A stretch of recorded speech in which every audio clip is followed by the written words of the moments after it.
할렐루야. 오늘도 새날을 주신 하나님을 찬양합니다. 오늘도 말씀을 나누는 이 시간 성령님께서 우리와 함께 해주셔서 이 말씀이 오늘 내게 주시는 하나님의 음성으로 들려지게 되는 역사 있기를 주님의 이름으로 축복합니다.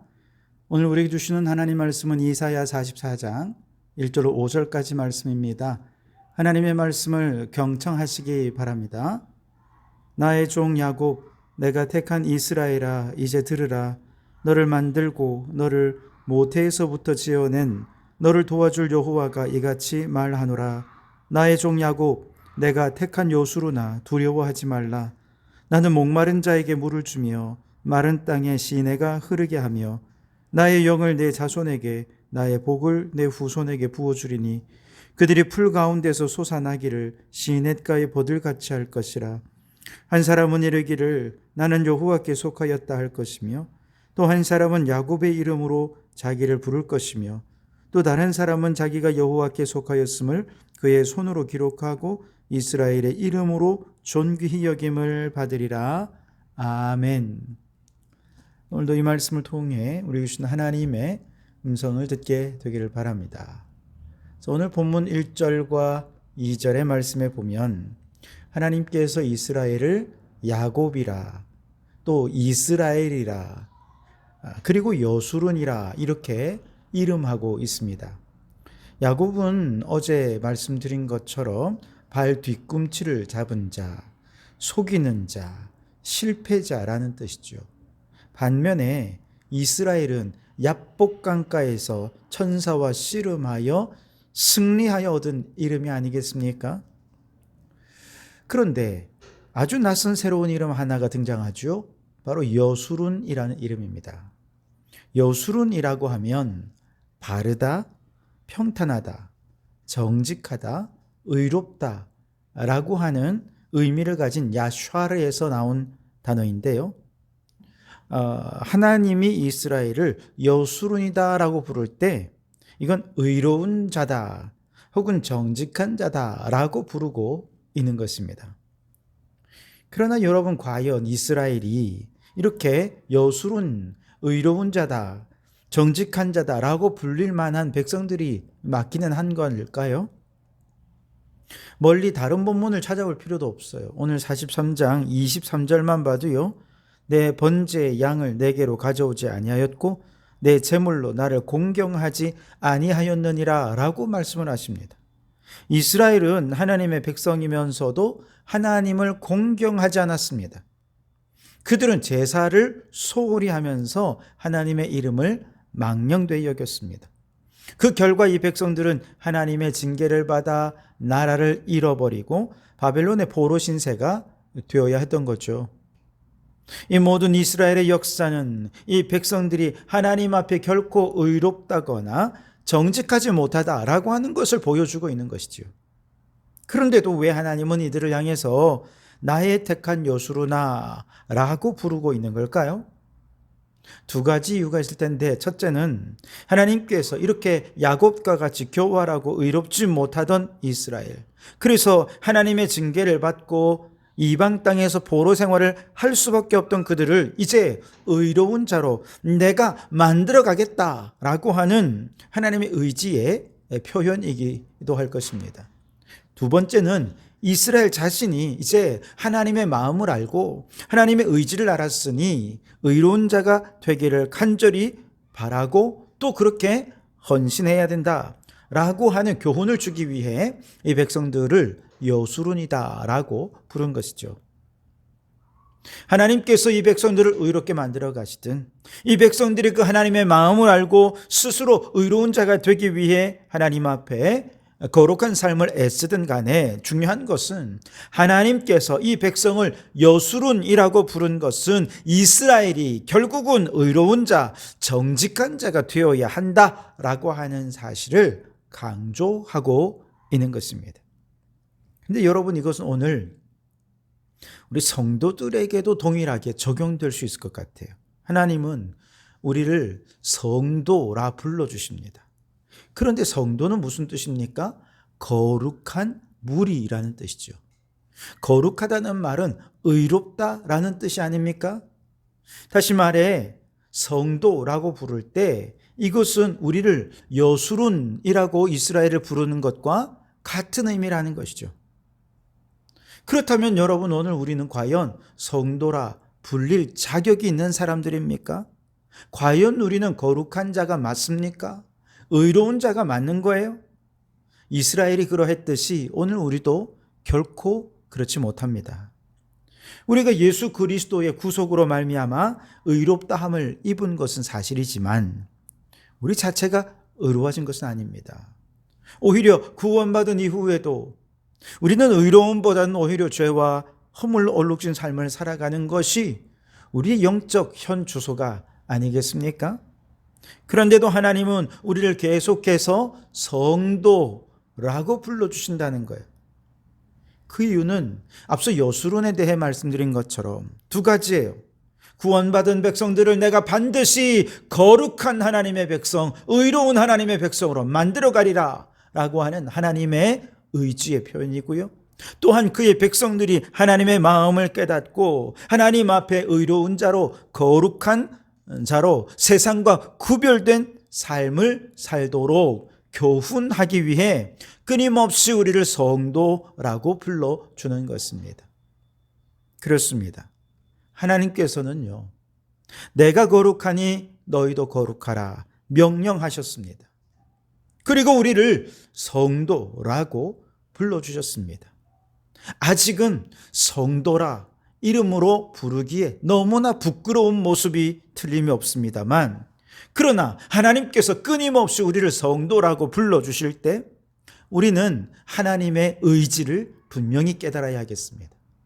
그 하나님의 의지로 우리를 거룩한 하나님 백성으로 만들어 가시겠다고 하면 우리는 반드시 그렇게 될 것입니다. 그러니 우리는 그 하나님의 마음을 알고 우리도 하나님 앞에 거룩한 삶으로, 의로운 삶으로 변화되기 위해 하나님의 백성다운 삶으로 새로워져야 할 것입니다. 내 힘으로 됩니까?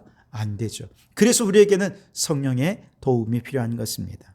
바라기는 하나님께서 오늘도 우리를 성도라, 여수론이라 불러주시고 이를 위해 우리를 택하시고 지금도 그렇게 의로운 자로, 거룩한 자로 빚어가고 계신 줄 믿습니다.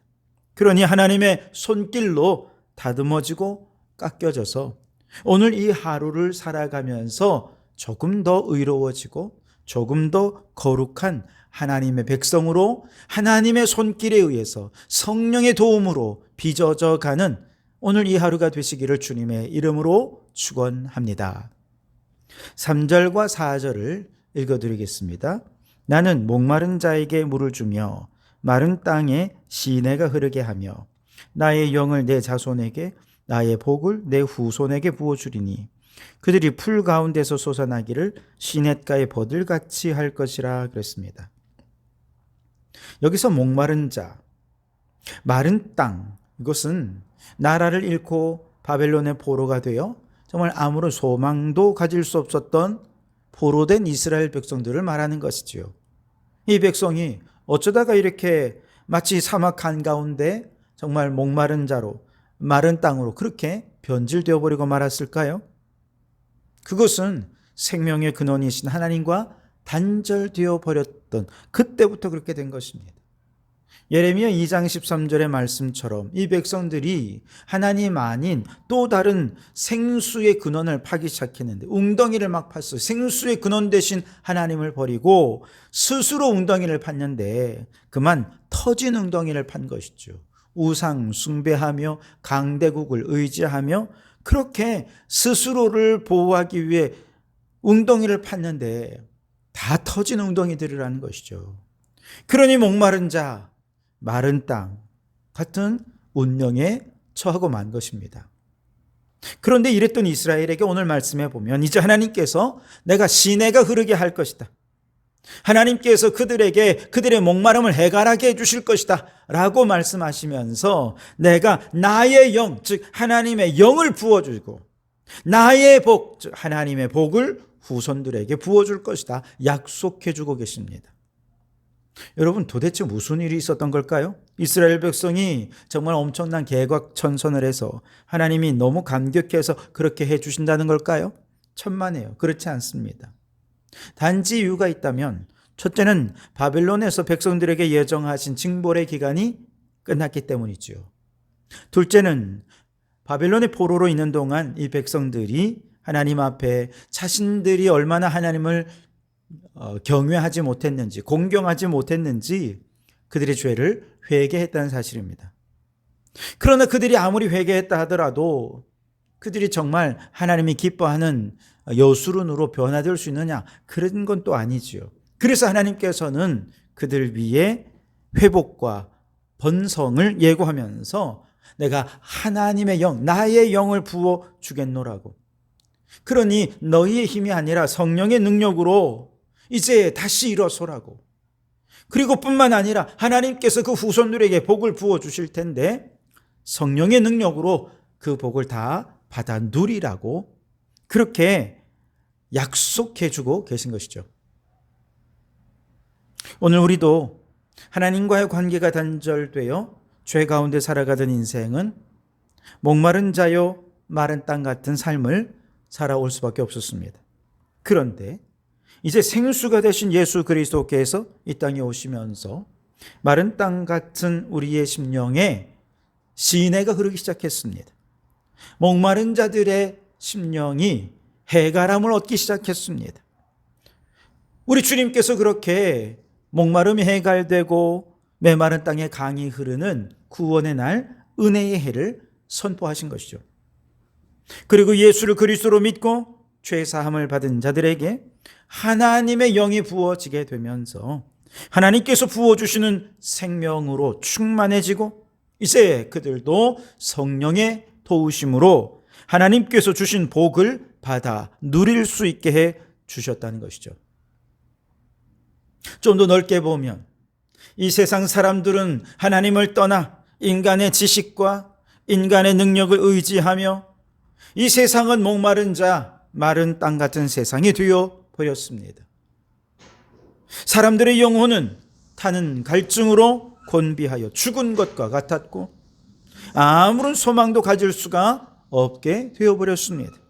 그런데 예수 그리스도의 십자가가 반석이 되어 그 위에 교회가 세워지고 성령이 교회 위에 부어지게 되면서 이제 성령 충만한 교회는 메마른 땅, 목마른 세상에 희망이 되어 줄 수 있었습니다. 갈증으로 탈진하여 죽어가는 사람이라 하더라도 누구든지 교회에 나와 예수 그리스도의 생수를 마시면 그 영혼은 다시 소생하게 되었고 하나님의 영이 강같이 흘러가는 곳마다 마른 땅 같은 심령에 꽃이 피고 열매가 맺히는 낙원으로 변화되는 역사가 나타나게 해주신 것입니다. 그렇습니다. 성령 충만한 교회는 메마른 땅 같은 오늘 이 시대 유일한 희망인 줄 믿습니다. 그러니 예수 믿고 구원받은 우리 성도들은 성령님을 의지해서 더욱 활력이 넘치는 성령 충만한 신앙생활을 해야 할 줄 믿습니다. 더 나아가 성령님을 의지하는 교회, 성령의 능력을 힘입어 행하는 성도, 성령의 역사가 나타나는 성령 충만한 교회는 이 세상의 빛과 소망이 될 줄 믿습니다. 그러므로 하나님께서는 오늘 우리 성도교회와 연합하여 세상에 생명을 주는 일을 감당하기 원하십니다. 이를 위해 하나님께서는 거룩한 영을 우리 가운데 부어주시고요. 이제 우리 성도교회가 그 성령님과 연합하여 영혼을 구원하고 피조물을 구원하는 생명의 사역, 구원의 사역을 잘 감당하는 성령 충만한 교회가 되기 위해 우리가 먼저 더 뜨겁게 기도하고 더 성령님을 사모하고 그렇게 뜨거운 성령의 역사가 넘치는 교회가 되어서 우리에게 주어진 이 사명을 잘 감당하는 그런 성령 충만한 교회가 될 수 있기를 주님의 이름으로 축원합니다. 기도하겠습니다.